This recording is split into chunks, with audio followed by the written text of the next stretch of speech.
Clutch Trucker filmed before a live and fuzzy studio audience. That's Rusty, the world-famous meatball dog. It's one thing I forgot to stock up when I went through the house on was the bacon strips, but luckily, Sap Brothers here in Salt Lake City had the bacon strips, so we have a happy dog. Hey YouTube, Clutch Trucker here. Thanks for tuning in to another edition of the Clutch Trucker channel. Okay, a couple of subjects for tonight's video. First off is, of course, the big, giant, hairy, bloody storm. And the other one is Garmin update. They actually did an update on Friday that I put in while I was driving out here to Salt Lake City, and it actually fixed a lot of the crap. Not the major crap, but a lot of the crap. Well, if you watched my previous videos, you know I delivered in Salt Lake City here on Friday, actually right across the street from the Sap Brothers where I'm parked right now off of California Avenue. And then I had an appointment to get my passenger side windshield replaced for Saturday morning at 9:30. So yeah, I got up and drove over there, got that done. He was fairly quick about doing it, which was nice. And actually I picked up since I was just bobtail at that point, and those of you who don't know what that means no trailer, just the truck. Why is it called bobtail? I don't know. It's a stupid name, I think, bobtail, but anyway, somebody decided that was what it is. So, which meant I could stop by and pick up some other kind of good food, and so I got a pepperoni and meatball pizza from Papa John's, baby. Yeah, it was good. Got the rest stuck in the fridge, so I have that to nibble on the next couple of days while I'm stuck here. So yeah, came back here to the Sap Brothers, ate my pizza. I watched The Terminal, great movie by Steven Spielberg, Tom Hanks in it, where he's stuck in the airport, because he came in from Krakow. Anyway, that's beside the point. But a good movie. It's on Prime if you want to watch that. So my pickup then, of course, wasn't until tonight at 10 o'clock. And I knew, I kept talking to my wife all day, and she kept saying, it's not snowing here yet. And of course, they originally said earlier in the week that this was all going to start Thursday night. Well, then they said it was going to start Friday night. And then they said, well, it's really going to start on Saturday. And it's like 1 o'clock in the afternoon, I'm talking to her, and she's like, yeah, it's not snowing here yet. Well, then it finally started about an hour later, and of course now, yeah, they're getting pummeled out there. And of course, I-80, Wyoming did what I expected them to do. They shut down I-80 from Cheyenne to Rollins. I went over to pick up my load. I got there early. I got there at 9:30. Actually, even like 9:20. Picked it up. They were actually fairly quick about loading me. Load full of all laundry soap, laundry detergent. Heavy load. Weighs about 40,000 pounds. Going to Bowling Green, Kentucky. Of course, it's supposed to deliver Monday afternoon at 3. Well, that ain't going to happen. I came back, checked, scaled out, checked the thing again, and yeah, now it's completely closed. From Evanston, Wyoming, which is pretty much right over the border from Utah, all the way to Cheyenne. And they say estimated opening time between 1 and 3 a.m. on Monday the 15th. Yeah, they may even be being pretty, I don't know, what's the word I'm looking for? Not conservative, but a little too hopeful for that. I really don't expect them to have it open until sometime midday Monday, if even then. If they're really going to get up to the 35 inches of snow or whatever they're expecting, 3 feet of snow, and it's supposed to be blowing really hard, and that's going to be the bad part, is that it'll drift across the roadway, and so it may be clear in a spot, and then you have this giant drift. So we get real bad drifts of snow in Wyoming. A year ago, not this past Thanksgiving, but a year before that, I have a video all about it where we got snowed in at the house for 3 days because we couldn't dig out of the giant drifts that, were 5-6 feet high drifts that we had to plow through and dig through. So that's what can make it really, really hairy. So I think Monday morning, 1 to 3 a.m., they're being kind of optimistic. There's the word I was looking for. So yeah, I went ahead and paid for a spot again I had paid for on Friday and Saturday night. I went ahead and paid for Sunday night tonight, knowing I'm going to be here at least through then. If they open it up early Monday morning, well, yeah, I can get going, but I doubt that'll happen. So I may end up tomorrow afternoon, late afternoon, saying, yeah, give me another day, I'll pay you for another freaking day. But, this actually looks like it's turning out to be a fairly big storm, as they kept saying, an historic storm and historic snow totals and blah, blah, blah, blah, blah, with, piles of bodies and blood and turmoil and giant penguins in the roadway. All right, not all that, but, they make it always sound so much worse than it probably really is. But it actually looks like it's going to be pretty freaking hairy. So since the furthest I could legally drive is to Evanston, Wyoming, well, there is a tiny little Pilot, a tiny little Flying J, and that's it in Evanston. There would be no place to park. There's no point in moving on at all. That's only like an hour up the road. So the weather here in Salt Lake's not that bad. It's like 40 degrees tonight. It's not snowing. We're parked, we're safe, we're good. So yeah, I'm freaking staying here. I ain't moving until they open that road, baby.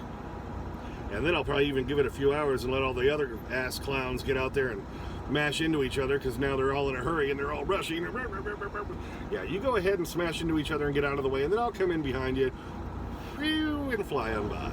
Okay, in the Garmin update, I did the initial which one am I going to buy a video months ago. Then I said, okay, I'm buying the OTR 1000 from Garmin. I went ahead and bought it, did the unboxing and initial use, and then I did a follow-up like a month later, well, maybe it was only a couple weeks later, how much I really liked the new unit. And it had great features. It's got great new features and everything. I still really love the unit, although it started really pausing and not freezing really, but as you type in like a city name, I like Salt Lake, for example, I'd type in SAL and it would freeze up, and I'd have to wait for it to catch up so I could finish typing it in.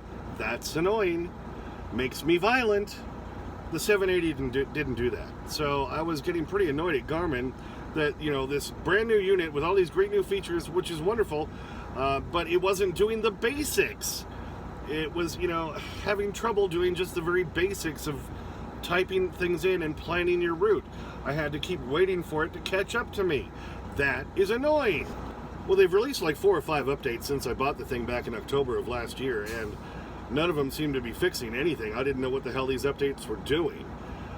So they did this update on Friday as I was driving out here, and because you can update over Wi-Fi, which I do like, I was just able to download the update while I was driving and go ahead and get it restarted. And so I tried a couple of things and tried typing in the addresses again and the city names, and it was actually cooking along just like it should.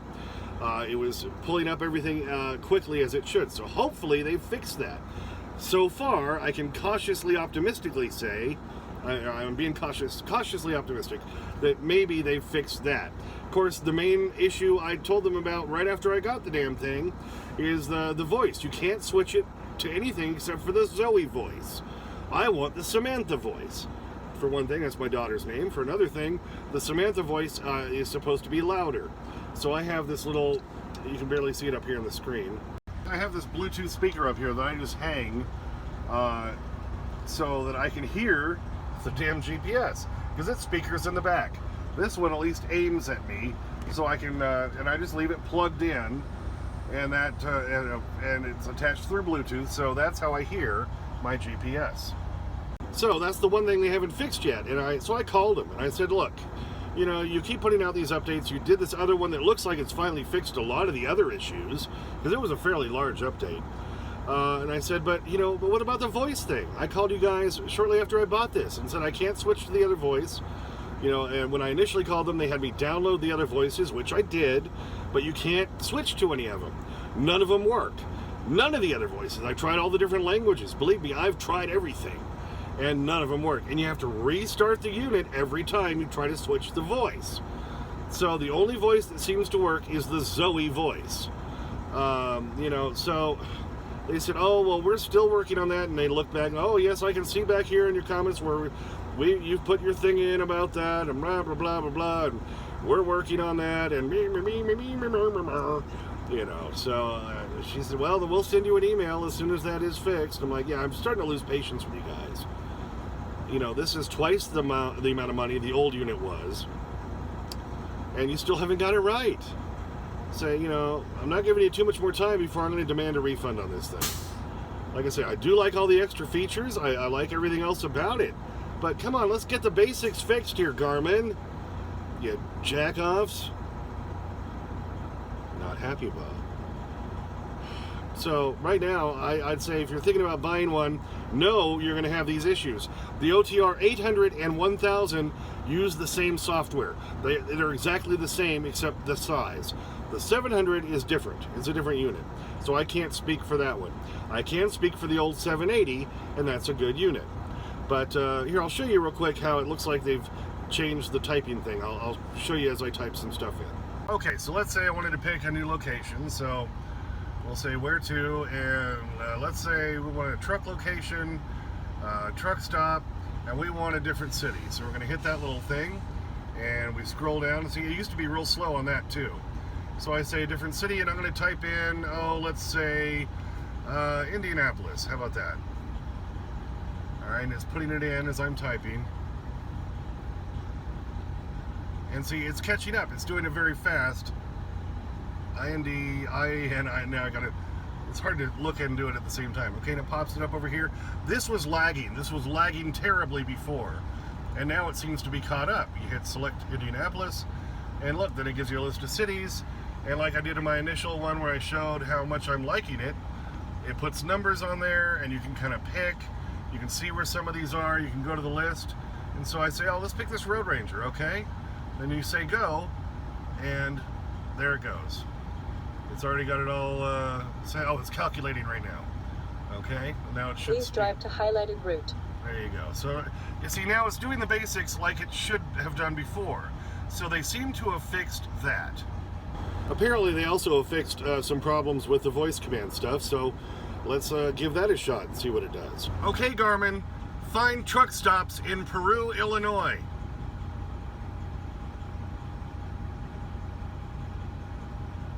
Which result? Near Verona, Illinois. Would you like? All right, well, see, that seems to be working fairly well. 2.